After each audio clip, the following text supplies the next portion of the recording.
आज की इस वीडियो के अंदर हम लोग बात करने वाले हैं उत्तर प्रदेश की काउंसलिंग के बारे में। AKTU की जो काउंसलिंग होती है ना, AKTU की काउंसलिंग, उसके बारे में कंप्लीट जानकारी देंगे आपको। अच्छे से बताएंगे कि किस तरीके से आपकी जो ये UPTU की काउंसलिंग की डेट है ना वो आ चुकी है और क्या शेड्यूल है, क्या बातें होने वाली है, सारी बातें डिटेल में बताऊंगा। वीडियो को आप एंड तक देखेंगे, सारी बातें आपके समझ में आ रही होगी। यहाँ पे tentative schedule for BTech first year, इसके ऊपर में क्लिक करेंगे। ये ऑफिशियल वेबसाइट है UPTU या फिर AKTU काउंसलिंग का। इसके ऊपर में क्लिक किया हमने, यहाँ पे क्लिक करेंगे और अपना PDF यहाँ पे ओपन हो जा रहा होता है। PDF ओपन होता है, थोड़ा इसको बड़ा कर लेते हैं जैसे आप सभी को यहाँ पे शो हो जाए। ठीक है, यहाँ पे आप देख पाएंगे अच्छे से कि यहाँ पे उत्तर प्रदेश की जो काउंसलिंग है, Uttar Pradesh technical admission counselling, इसके लिए काउंसलिंग हो रही है।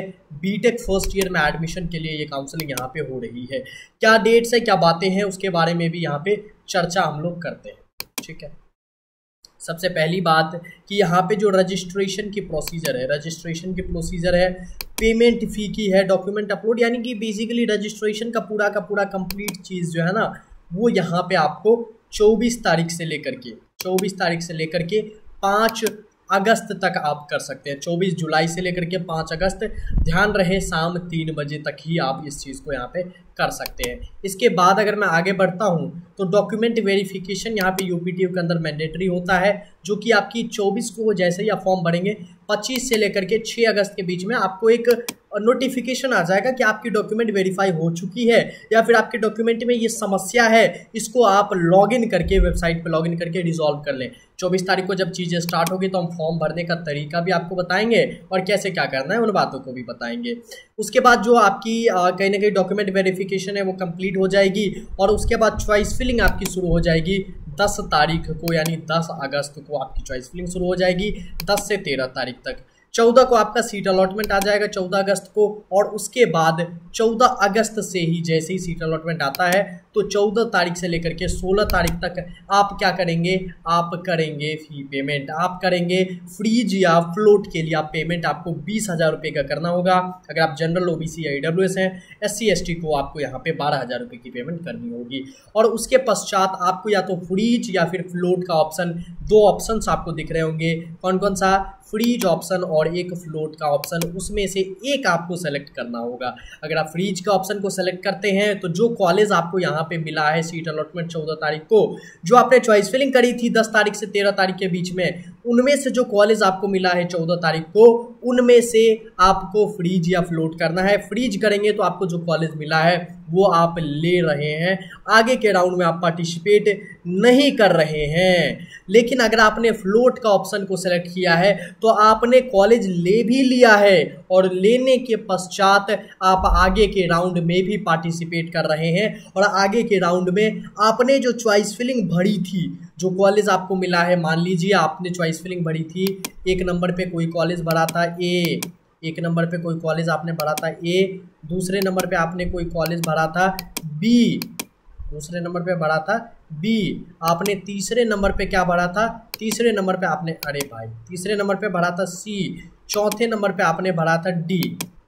ठीक है, अगर आपको यहाँ पे कॉलेज नंबर C मिल जाता है, college number C, college number तीसरा नंबर कॉलेज मिल जाता है, और अगर आप फ्रीज का ऑप्शन सेलेक्ट करते हैं तो ये कॉलेज आपने ले लिया तीसरा नंबर, अब आप आगे नहीं पार्टिसिपेट कर रहे, हो गया आपका खत्म। रिपोर्टिंग कब करना है? रिपोर्टिंग आपको इसके बाद में आगे जाके करनी है, अभी नहीं करनी। अभी आपने बस कॉलेज ले लिया, बात ये समझ जाओ आपको एडमिशन लेटर मिल जा रहा होगा। लेकिन अगर आपने कॉलेज फ्लोट किया है तो आपने ये कॉलेज तो ले लिया, ठीक है, लेकिन इसके बाद भी आपकी जो चॉइस फिलिंग है ना वो ऊपर कंसीडर होगी, यानी या तो आपको 2 मिल सकता है, या तो 1 मिल सकता है, या फिर अगेन 3 ही मिल सकता है। ऐसा पॉसिबल है। 20,000 रुपये आपको ही यहाँ पे देने होंगे आपको भी। उसके बाद कहीं ना कहीं सेकेंड राउंड होगा। उसके बाद क्या होगा? सेकेंड राउंड होगा। सेकेंड राउंड के अंदर क्या होता है? अरे भाई ये ओके, चलिए, इसके बाद सेकेंड राउंड होगा। सेकेंड राउंड के अंदर क्या होता है? सेकेंड राउंड के अंदर फिर से आप चॉइस फिलिंग करेंगे, ठीक है। फिर से आप चॉइस फिलिंग करेंगे। जो नए बच्चे होंगे, नए बच्चे सॉरी पार्टिसिपेट नहीं कर सकते, आप चॉइस को अल्टरेशन कर सकते हैं, यानी कि आपने जो चॉइस फिलिंग भरी है उसको ऊपर नीचे कर सकते हैं, चीज़ों को चेंज कर सकते हैं। ये बातें आप यहाँ पे कर पाएंगे, चॉइस फिलिंग को अल्टरेशन कर पाएंगे। कई लोग पूछते हैं कि क्या इसमें कॉलेजेस ऐड कर सकते हैं या फिर कॉलेजेस यहाँ से हटा सकते हैं। तो बिल्कुल आप कॉलेजेस को ऐड भी कर सकते हैं और कॉलेजेस हटा भी सकते हैं, बिल्कुल परमिटेबल होती है। लेकिन जो कॉलेज आपको मिल गया ना उसको आप नहीं हटा सकते, ऑब्वियसली नहीं हटा सकते, क्योंकि आपने वो तो ले लिया है और उसके ऊपर की चॉइस फिलिंग आपको यहाँ पे कंसिडर हो रही होगी, इस बात को समझे। और 17 से 18 के बीच में आपको 1 दिन 2 दिन का टाइम दिया गया होगा। 19 को आपको फिर से जो है यहाँ पे अलॉटमेंट आ जाता है, 19 को आपका फिर से यहाँ पे अलॉटमेंट आ जाता है। उसके बाद 19 से लेकर के 20 तक 2 दिन का टाइम आपको दिया जाता है फिर से फ्रीज फ्लोट करने के लिए। अगर आप मान लो राउंड 1 किसी को नहीं मिला तो राउंड 2 में वो फिर से फ्रीज फ्लोट करेंगे। लेकिन जिन्होंने पहले 20,000 दे दिया उनको अब नहीं देना, उनको अब यहाँ तो फ्रीज या फ्लोट का ऑप्शन उनको दोबारा से दिख रहा होगा, ठीक है। अगर सीट दोबारा नया मिलता है तो उस चीज़ को दिख रहा होगा। उसके बाद 19 से 20 तक आपको ऑप्शन दिया जाएगा और यहाँ पे आपके पास ऑप्शन होता है 19 से 20 तारीख तक सीट को विड्रॉ कर लेने का। यानी कि अगर आपने जो है यहाँ पर फ्रीज कर दिया था, 20,000 रुपये दे दिए थे और आपको ये लगता है कि मुझे यूपीटीयू में अच्छा कॉलेज नहीं मिलने वाला है, राउंड 2 तक आपको ये बात लग गया, राउंड 2 के अलॉटमेंट आने तक आपको ये बात लग गया कि यूपीटीयू में मुझे अच्छा नहीं मिलेगा, तो आप यहाँ से सीट को विड्रॉ कर लेंगे। मैंने जो लिया था, मैंने जो फ्रीज किया था वो मुझे अब नहीं चाहिए, छोड़ दो भाई तुम। तो 20 में से 15,000 आपको यहाँ पे मिल जा रहे होंगे, 12 अगर आपने दिया था तो 9 आपके मिल जा रहे होंगे, 12 SC ST के लिए, ठीक है। तो 15,000 आपको यहाँ पे वापस मिल जा रहे होंगे। लेकिन अगर आपने फ्लोट किया था तो भी आप यहाँ पे विड्रॉ करके 15,000 आप यहाँ से ले सकते हैं। अब आते हैं थर्ड राउंड के ऊपर, आ जाते हैं। चलिए थर्ड राउंड के ऊपर क्या होता है, थर्ड राउंड में यहाँ पे चीज़ों को समझते हैं, बड़े आराम से, बड़े दिल खोल के समझेंगे, कोई दिक्कत नहीं होगी। फिर से चॉइस फिलिंग आप करते हो 21 तारीख से लेकर के कब तक करते हो, 21 से 22 तक करते हो, 21 से लेकर के 22 तक आप चॉइस फिलिंग करते हो तीसरे राउंड के लिए, और अलॉटमेंट आपका 23 को आ जाता है, अगले ही दिन आ जाता है उसके बाद, ठीक है। उसके बाद सीट के लिए आप कंफर्मेशन पेमेंट करते हो 23 से लेकर के 24 तारीख तक, वही फ्रीज या फ्लोट वाली बात है, 20,000 का पेमेंट या 12,000 का पेमेंट आपको करना होगा। और उसके बाद ऑनलाइन विड्रॉ आपको करना होता है और ये लास्ट ऑप्शन होता है आपके पास विड्रॉ करने का। राउंड 3 तक ये बात अगर आपको पता चल गई कि मुझे सीट नहीं चाहिए, अब मुझे यूपी के अंदर पार्टिसिपेट नहीं करना अब, तो आप 10,000 रुपये आपको यहाँ पे मिल जा रहे होंगे। अगर आप यहाँ से विड्रॉ करते हो तो फ्लोट किया है फिर भी आपको 10,000 रुपये यहाँ पे मिल जा रहे होंगे। लेकिन अगर आप आगे जाना चाहते हो यहाँ से आगे, तो यहाँ से आगे आपके 20,000 वापस नहीं होंगे, या तो आप एडमिशन ले लो कहीं ना कहीं, इस बात को आप समझो। एडमिशन आपको मिल जा रहा होगा, ये तो कंफर्म है, क्योंकि अगर आपने फ्रीज या फ्लोट किया तो कहीं ना कहीं किसी कॉलेज को आप यहाँ पे क्यू में लेके चल रहे हो, किसी कॉलेज को हाथ में लेके चल रहे हो। फ्लोट किया है तो उस कॉलेज के साथ आगे बढ़ रहे हो, फ्रीज किया अगर आपने तो उस कॉलेज को आपने ले लिया है। बात को समझ, आगे बढ़ते हैं। तो विड्रॉ आप विड्रॉ करने का आपके पास राउंड 3 के बाद लास्ट ऑप्शन होगा। जैसे ही राउंड 4 की यहाँ पे चॉइस फिलिंग शुरू होगी, राउंड 4 के लिए चॉइस फिलिंग होगी नहीं टू बी ऑनेस्ट, राउंड 4 की जैसे ही अलॉटमेंट आएगी तो उसके बाद जो है आपकी कहीं ना कहीं विड्रॉ आप नहीं कर सकते, आपका 20,000 अब वापस नहीं आएगा, आपको कॉलेज जाना ही जाना होगा। नहीं तो आप दूसरे स्टेट में कॉलेज या कहीं और लेना चाहते हो तो आप 20,000 को आप भूल जाओ, ठीक है। 3 राउंड तक जिसको भी कॉलेजेस मिले हैं, जिसने भी फ्रीज कर दिया है, वो लोग जा करके कॉलेज में रिपोर्टिंग कर लेंगे, कॉलेज से बातचीत कर लेंगे, या जो भी ऑनलाइन ऑफलाइन है वो चीज़ें हो जा रही होगी, रिपोर्टिंग आप जाके कर लेंगे 24 से 25 तारीख तक।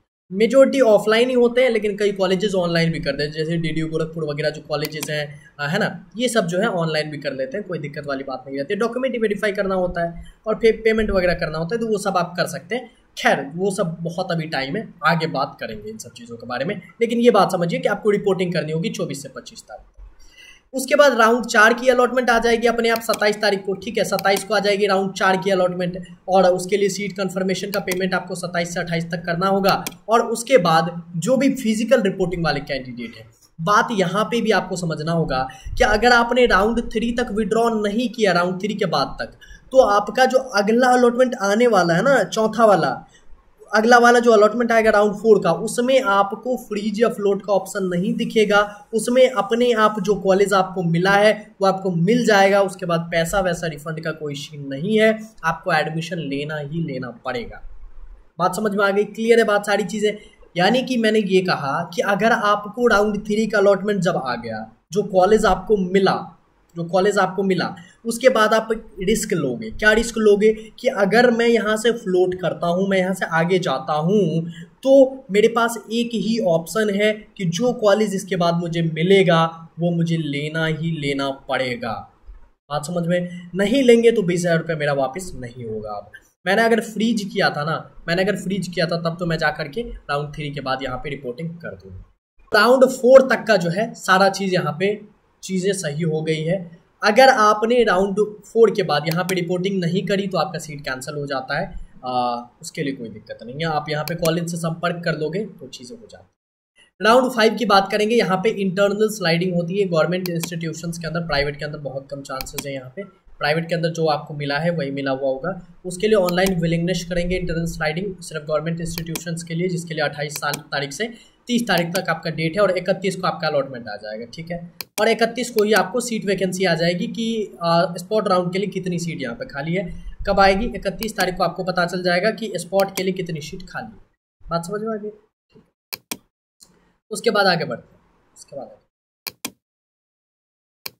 ओके, उसके बाद आपको जो है 1 सितंबर से लेकर के 3 सितंबर तक यहाँ पे आपको स्पॉट के लिए अप्लाई करना है। पहले स्पॉट राउंड के लिए आपको यहाँ पे अप्लाई करना है, या कह लें स्पॉट के लिए आपको अप्लाई करना है, क्योंकि रजिस्ट्रेशन दोबारा भी ओपन होगी, लेकिन हाँ यही आप अप्लाई कर दोगे तो यही फ़ायदा है, ठीक है। उसके बाद पेमेंट कर दोगे आप यहाँ पे 1 तारीख से लेकर के 3 तारीख के बीच में। उसके बाद डॉक्यूमेंट वेरिफिकेशन होगी 1 तारीख से 3 तारीख के बीच में। उसके बाद कहीं ना कहीं चॉइस फिलिंग आप करोगे 1 से 4 के बीच में। यहाँ पे कई लोग पूछते हैं कि क्या हम डायरेक्ट रजिस्ट्रेशन यहाँ पे कर सकते हैं। मैंने जो है नॉर्मल राउंड के अंदर रजिस्ट्रेशन नहीं किया था, आप कर सकते हैं, बिल्कुल कर सकते हैं, कोई दिक्कत नहीं है। रजिस्ट्रेशन फ़ी कितनी है? रजिस्ट्रेशन फ़ी मैंने यहाँ पे शुरू में नहीं बताया क्या? रजिस्ट्रेशन फ़ी आपकी 1000 रुपये की फ़ी लगती है, और कंफर्म है वो मैं आपको यहाँ पे स्क्रीन पर डिस्प्ले कर दूंगा, क्योंकि हो सकता है चेंजेस भी हो जाते हैं, साल दर साल चीज़ें बढ़ती रहती है। इस साल स्पॉट के अंदर स्पॉट कह रहा हूँ IPU के अंदर 60,000 रुपये की फ़ी लग रही है, तो साल दर साल चीज़ें चेंज होती रहती है। तो आपका यहाँ पे नॉर्मल राउंड के लिए 1000 रुपये फी। डॉक्यूमेंट वेरिफिकेशन 1 से 3 तारीख तक, चॉइस फिलिंग 1 से 4 तारीख तक आप करते हो। अलॉटमेंट आपका 5 तारीख को आ जाता है, और 5 को ही पता चल जाता है कितनी सीट वेकेंट रह गई है, ठीक है। यहाँ पे जो अलॉटमेंट आपको आता है ना, यहाँ पे जो अलॉटमेंट आता है आपका, उसके लिए कोई भी विलिंगनेस सबमिट नहीं होती। उसके लिए आप ये नहीं कहते हो कि मुझे फ्रीज करना है, मुझे फ्लोट करना है, आपको जो आया वो आपको लेना है। बात समझ में आ गई, ठीक है। उसके बाद 6 तारीख से लेकर के 7 तारीख तक आप दोबारा से यहाँ पे भरते हो, ठीक है। 6 से 7 तक आप राउंड की पेमेंट करते हो, 6 से 8 तक आप चॉइस फिलिंग करते हो, 9 को अलॉटमेंट आता है, और 11 को आपको इन दोनों को मिला करके फिजिकल रिपोर्टिंग यहाँ पे आपको करनी होती है। बात ये हो गया, ठीक है, चीज़ों को समझ गए। स्पॉट के बारे में अलग से वीडियो बना दूंगा, स्पॉट के बारे में डिटेल वीडियो बना दूंगा, उसके लिए आप लोग टेंशन मत लो, ठीक है। अभी मैंने जो नॉर्मल राउंड्स आपको समझाया ना, वो आपको क्लियर होने चाहिए, वो आपको बिल्कुल समझ में आने चाहिए कि क्या बातें हैं, क्या चीज़ें, ठीक है। और मेरे हिसाब से सभी को समझ में आ गई है। 24 तारीख से आपकी UPTU काउंसलिंग स्टार्ट हो रही है। अगर आपने UPTU के लिए हमारी कॉलेज मित्रा की प्रीमियम सपोर्ट को परचेज नहीं किया है, तो आप बहुत सारी चीज़ों को मिस आउट कर रहे हो। आप उसको जल्दी से जल्दी जा करके, आपको डिस्क्रिप्शन में यहाँ पे लिंक देखने को मिल जाएगा, उसके ऊपर में जा करके आप यहाँ पे जल्दी से जल्दी इस चीज़ को यहाँ पे परचेज कर लें, ठीक है। और यहाँ पे इसके ऊपर आएंगे, आप सारी डिटेल को फिल कर देंगे। 399 के प्राइस के ऊपर में सिर्फ 7 सीट बच गई है, इसको आप परचेज कर लें। Thank you very much for watching this.